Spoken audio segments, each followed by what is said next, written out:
shanties as a musical form traditionally are work songs that are often call and response that would like take place for different jobs that would happen on the ship that need to be done to a rhythm.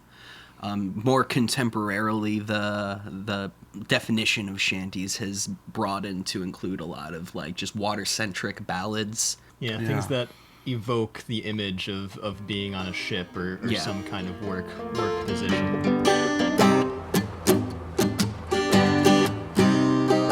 I've got a mule and her name is Sal. 15 miles on the Erie Canal. She's a good old worker and a good old pal. 15 miles on the Erie Canal. We've hauled some barges in our day, filled with lumber, coal, and hay. We know every inch of the way, from Albany to Buffalo.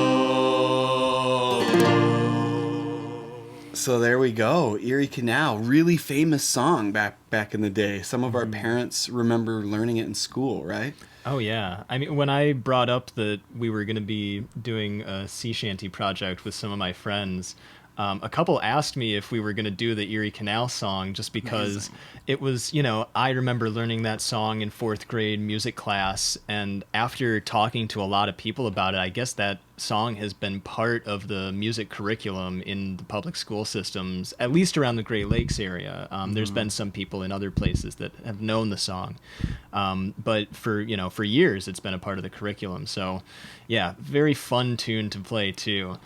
Hearing the song now, I read Dan Egan's book, The Death and Life of the Great Lakes, recently, and it's a very dense, very thorough and fascinating historical account of all these things that humans have done to affect the health and well-being of the Great Lakes. And he goes into the construction of the Erie Canal and all of this unbridled optimism and foreseeing like a time of like economic prosperity, right?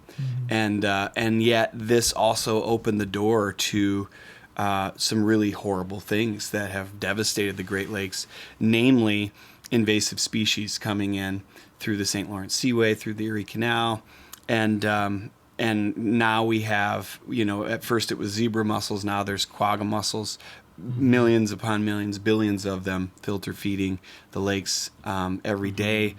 And, you talk to people about this. How did this happen? How could this happen? Obviously, people have done we've made a lot of poor choices kind of playing God and thinking in terms of short-term financial gain, getting a return on investment without seeing a larger picture of ecosystem function. So I appreciate that you guys chose to make this album, and it's drawing from all of these different angles, but it all connects to water. It all connects to the lakes and rivers and seas.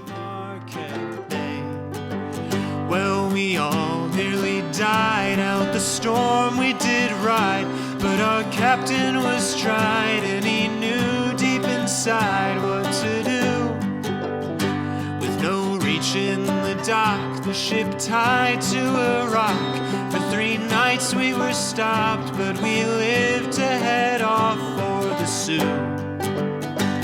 And hey, a band away, we're leaving today from Marquette Bay.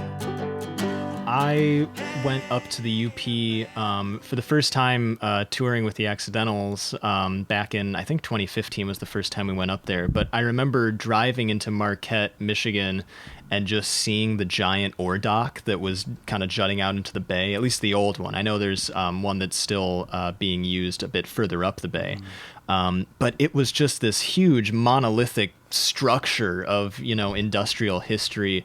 And, having it still be there, I thought it would be interesting to kind of take a look at all of the local history surrounding the ore mining companies and whatnot. And I learned a lot of cool stories about, the beginnings of that, along with, I think the second verse talks about the story of a ship who couldn't make it into port during a really bad storm, and so they tied themselves to this rock that's right next to one of the big ore docks.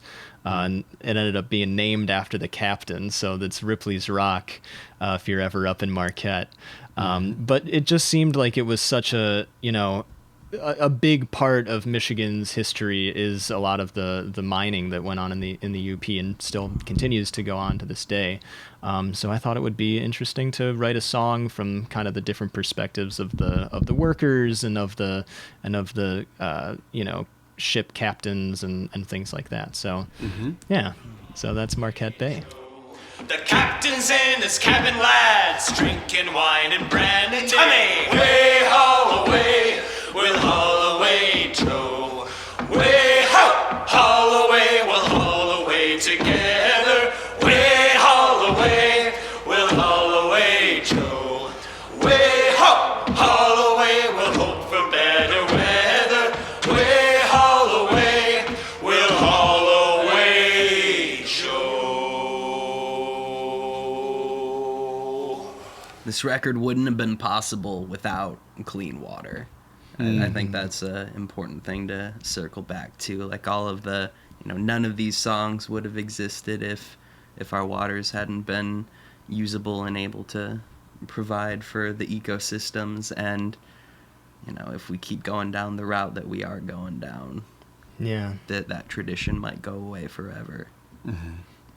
So yeah, definitely make sure to, if you're not registered to vote, please register to vote.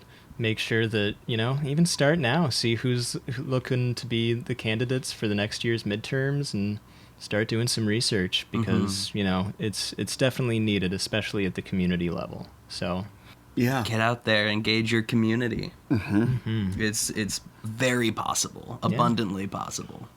Guys, thanks so much for your time. Thanks for making this amazing album. Songs of the Lakes, Rivers, and Seas. Shanties, Forecastle Songs, and other maritime ballads.